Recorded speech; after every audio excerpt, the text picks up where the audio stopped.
Keepsakes, Colleen, Rebel Stitcher, and the most handsome sidekick in the world, Albus. This is episode number 47. I'm sorry I'm coming to you a day late. My intention is always to, for now anyway, film on Thursdays.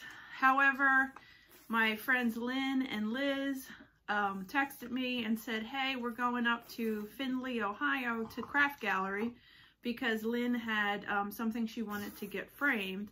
You want to come? And I said, hey, sure, you know, road trip, count me in. So we went yesterday up to Craft Gallery, and so that's why I am a day late, but it's a good excuse at least. So, you know, stitchy road trip is always, you know, you gotta have your priorities in line here. Anyway, I have a fair amount of stuff. At the end, I'm going to announce the big winners for the 1,000 subscriber giveaway. I've got an update on my March Madness brackets, a whip, a couple FFOs that are freaking adorable, and I think and some haul. Yeah, I actually have haul this week. So I know I've been slacking in the haul department lately. So let's see, I'll get right into it. My first whip that I had started this before March Madness. Hold on, I'm just trying to put my notes somewhere. Was the Mardi Gras tree that Nicole had asked me to stitch something New Orleans or Mardi Gras related, since that's where she's from. And I was over the moon thrilled that she actually wanted me to stitch something for her. So I put on my creative thinking cap and came up with this pattern myself. Can I help you? Yes, I love you. There's no real pattern. I'm just kind of freehanding it. This I printed out as kind of a, you know, starting point. It doesn't really look like this. So in Mardi Gras, after the parades, people throw beads up in the trees and they look like these huge flowering, blooming trees, but with Mardi Gras beads. So this is as far as I have gotten. And unfortunately, I had to put it aside because of March Madness, but I love it. Look at all those beads on there. So this was perfect. First I outlined the tree, then I started filling it in, and because it's a lot of monotonous, either brown fill in for the tree or beads, it was great because I'd do a little brown, do a little bead, do a little brown, do a little bead. It sounds like a song. Do a little brown, do a little bead. We stitch tonight. I have no idea why I just did that. I'm sorry. But that's where I'm at with this. I've been going through beads like a nut. Nicole's happy, so that's all that matters. So I think it looks good, and it's really fun and something different to work on. And it's fun not to follow a pattern because you can't F it up. So that's my one whip. And then my March Madness. So Steel City Stitchers is working, you know, the brainchild behind this. And the hashtag is hashtag SCS for Steel City Stitchers March Madness 2021.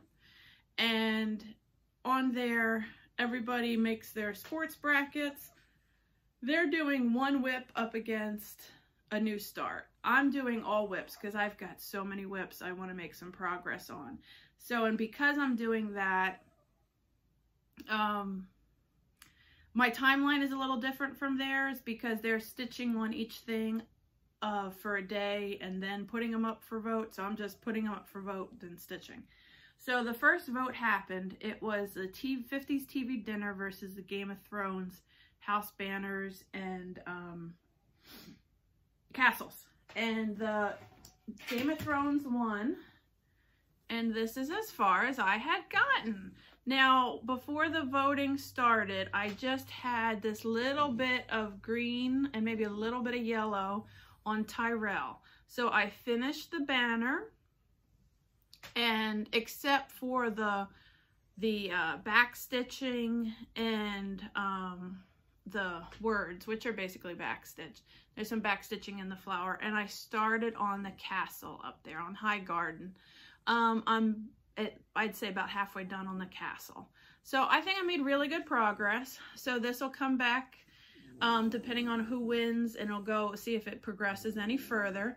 But this was great to pull out, and I only have 2 more houses left. I have to finish Tyrell, then I have Martell and Targaryen, and then it's done. I mean, I still have backstitching. I didn't do the words in here, and there's backstitching in the castles, but it was good to get some progress on this. So thank you for everybody that voted. And I just want to, I don't know, I'm probably the only goob that is confused by stories. So they only last for like 24 hours. And if you click on, if you look at Facebook, you know, there's the feed, but then up across the top, there's like little circle kind of medallions for everybody that you're friends with or whatever, or follow, whatever the terms are. And if you click that, that's where the things to vote are. Because sometimes I put like, hey, this is what's coming up, make sure you go vote. And people were voting on the picture, and I wanted to make sure you knew you had to go up to that little story thing. And it'll have a button for each whip, and you click the one you want to vote for. So it's probably abundantly clear to everybody. I'm probably the only dummy, but it's confusing. So it's fun. You can go vote on everybody's and then see how their brackets are progressing and what they're stitching on. And it's kind of fun. And for me, I'm using it as a way to get some progress on some whips that have been languishing in my stitching basket. I just voted. I haven't started stitching. I didn't vote. I put up the next bracket to vote, and it was my French Bulldog, which is my oldest whip, versus Monkey on a Throne, and it was pretty close vote. But Monkey on the Throne was the winner. She prevailed, and I will start stitching on her today after I am done with this video. And Nicole was very unhappy. She even put a public plea for everybody to vote for the French Bulldog. But, you know, monkeys on a shitter, they have a mass appeal. So, unfortunately, well, see, I don't care who wins. I didn't put anything up that I wouldn't be happy to stitch on. So it's out of my hands. I just do what the, you know, what the Instagram people say. So those are my whips. I have some super exciting finishes. So you all probably remember the Bigfoot and the Yeti with the blue nips. I finished those and I dropped them off at Keepsakes, and Susan, who you've heard me talk about before, another one of the awesome Keeps peeps, she has started doing finishing, and she is so talented because Keepsakes gets a lot of finishing in, and Jan is only one woman, and she's immensely talented, but, you know, she's a grandmom, she's got other things to do, so in order to help with the backlog, Susan has started finishing also. So if you have something you want finished, you can send it to Keepsakes, and they will take good care of you.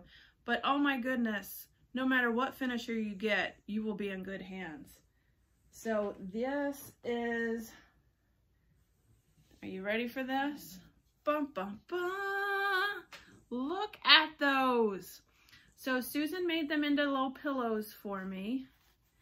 Here's the Yeti.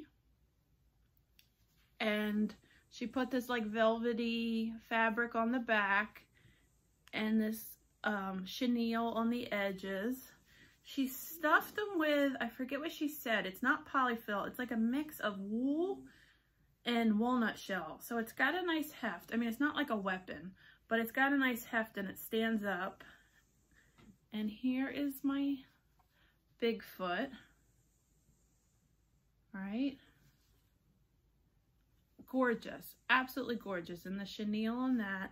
I mean, these are just amazing. She did such a good job.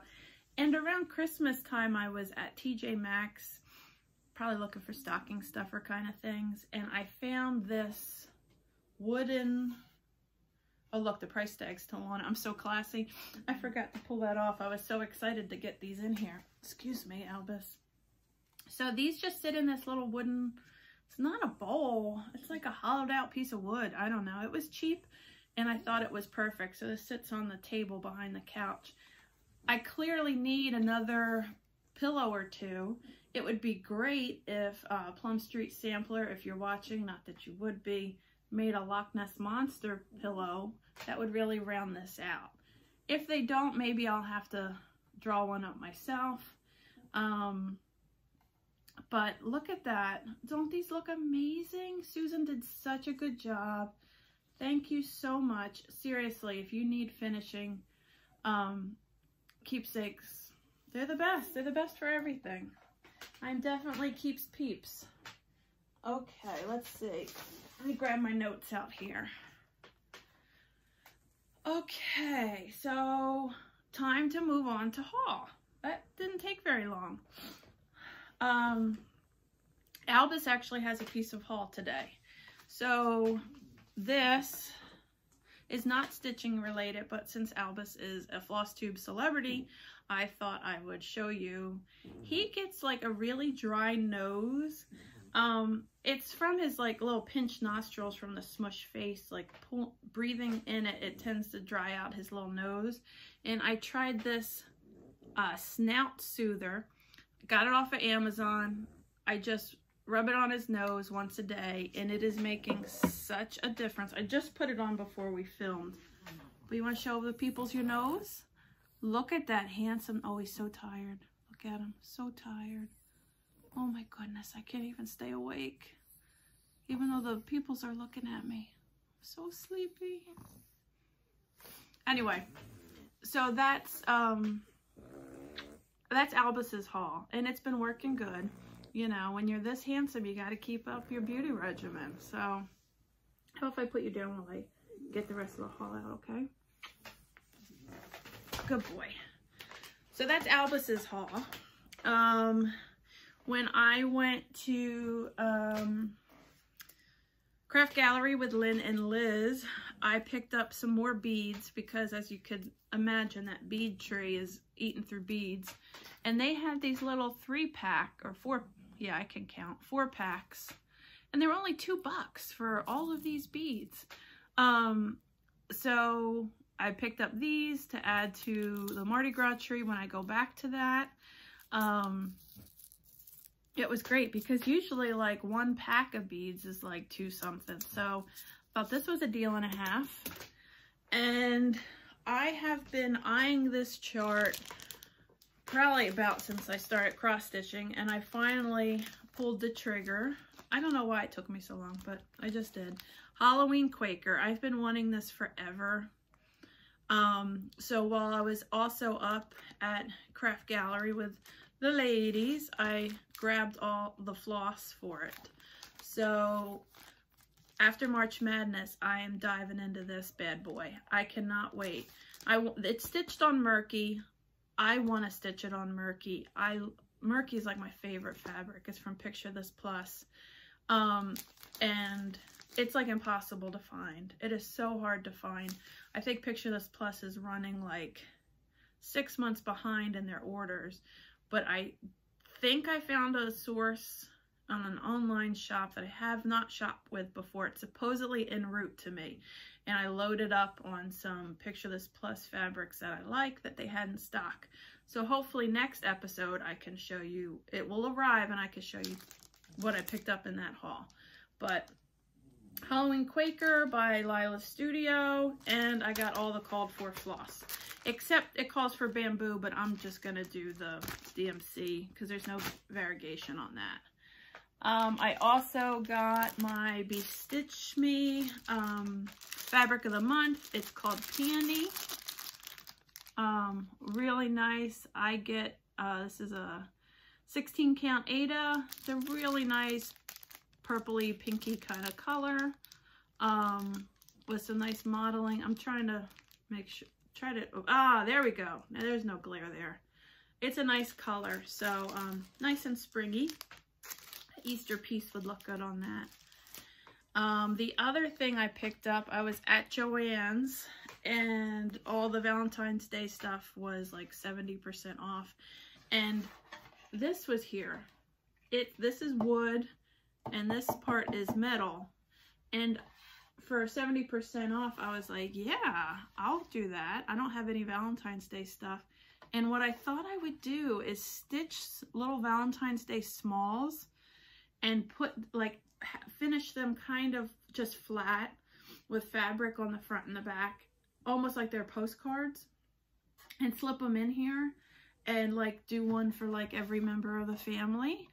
And I thought that would be really, I thought it would be really cute and interactive. And I mean, Walker won't give a crap, but Etta would like it because she's all about love. She's like she's a true Hufflepuff. She's a sweetheart. So, like the Frosted Pumpkins, Love You Dearly, that one is so cute. I would love to stitch that and put it in here. I'm even thinking about stitching on the back and making it look like a postcard, you know, with a line down the middle and a little stamp. And if I stitch both sides and then finish it that way and do them all and slip them in here, I think that would be really cute. But I've got plenty of time because, you know, it's March and this is for Valentine's Day. And then I think the last piece of haul I had was, I picked up, actually I didn't pick up, I asked Stephanie at Keepsakes to order it for me, was Rosewood Manor 101 Alphabets. This has been out for a while, it's nothing new, and I didn't lose my mind. I'm not stitching it like this. I bought it more as a reference material for different fonts. I just thought it would be, I mean, I can't show you the inside because it's all fonts, I mean, it's all chart. But you could see all of those are different, 101 different fonts, lowercase and uppercase. So I thought it would be a, you know, a good thing to have in your repertoire. Okay, you sat through 16 minutes of me yapping. Time for the giveaway. As a thank you for getting to 1,000 subscribers, I had two very exciting, at least I think exciting, prizes that you guys could enter. You just need to use the keyword, be a subscriber, and use the keyword either unicorn or Bigfoot. And the Bigfoot prize was this amazing bag made by Lynn Dorney at Lynn X Stitches Creates. And one of my, excuse me, tickle in my throat. One of my amazingly quirky needle minders, and it's a Bigfoot that says, "Believe in yourself." And I just wanted to show you the little button pull because it's so cute. So, whoop, upside down. There we go, Bigfoot. Lynn was sweet enough to donate this bag to the channel for the giveaway because she's a great person and a great friend. But she said, don't be sad if you are not the winner of this because she is going to be having a few more in her shop.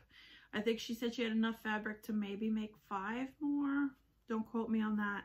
So send her a message if you didn't win and you can't live without this because it is a cool freaking bag. I love that woodsy scene inside there. So the winner of the Bigfoot bag is Tool Studios, and she wrote, "Oh, that Bigfoot bag and the needle minder, classics. I have a tiny cabin in the redwoods. No Bigfoot nearby yet. Take care, Colleen, Sally in Northern California." So hey, Sally, congratulations, you win. I will make a comment on your comment on the last video, and if you want to send me a message through Instagram, that would probably be the easiest way. My Instagram is moonpiefry. So congratulations, Sally in Northern California. You win the Bigfoot prize. Yay! And then, let's see. I have the scissors out here. Here they are. The other one was the unicorn prize. And that contained unicorn scissors, a piece of linen, and a gift card to Keepsakes, well, gift certificate to Keepsakes, so you could buy your unicorn chart. The winner of that prize is Rachel Lasky.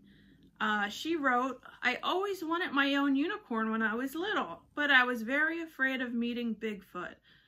huge congrats on 1,000 subscribers. So Rachel Lasky, yay, you're the winner of the unicorn prize. So again, message me on Instagram at moonpiefry. I will comment on your last video's comment. That was the winner. And those are the 2 winners for the prizes. So congratulations to you too. And thank you everybody for entering. We had like 1 million comments past videos, probably the most the channel's ever had. And then the last little bit is I have some needle minder news. I have 3 new designs in production for my own needle minders. They're being made right now, and hopefully they'll ship to me soon. However, costs have started to catch up. Manufacturing costs have started to go up a little bit. So unfortunately, I think I might have to raise prices on my own design needle minders like $1. I'm not sure. I have to double check the math. I want to keep it as low as possible so people can enjoy them, but I need to make a little something so I'm not going in the hole. I know that's really a boring Debbie Downer thing to talk about, but I just wanted to give you a heads up that the prices might change a little bit. So what I have in stock, I'll leave the same, but going forward, some of the prices might be going up. I also have an order in, and I think the pins are on the way, of some really funny, really different pins that haven't had in the past. And I think they're hilarious, but I have limited quantity. I bought like maybe like 20 different styles, but I only bought like 10 or 15 of each. So it's kind of I usually buy a lot more, but like I said, with the prices going up. So this is kind of like to test the market at this price point, but I'm telling you, these are funny and these are worth it. So Rebel Stitcher Designs on Instagram and Facebook. That should have, you know, that's where you can find the information when new stuff posts. I just wanted to give you a heads up that stuff is in the works. Some new stuff is in the works, and unfortunately, I don't know if it's COVID or inflation or just life, things are starting to get a little more expensive on my end to source things. But you know, Debbie Downer, shameless plug long enough. I got a monkey on a toilet I gotta go stitch. So thanks again for watching. If you haven't, please like and subscribe so we can keep branching out with more weirdos in our little cross stitch community. And thank you so much for watching. I will see you next week. Thanks, bye.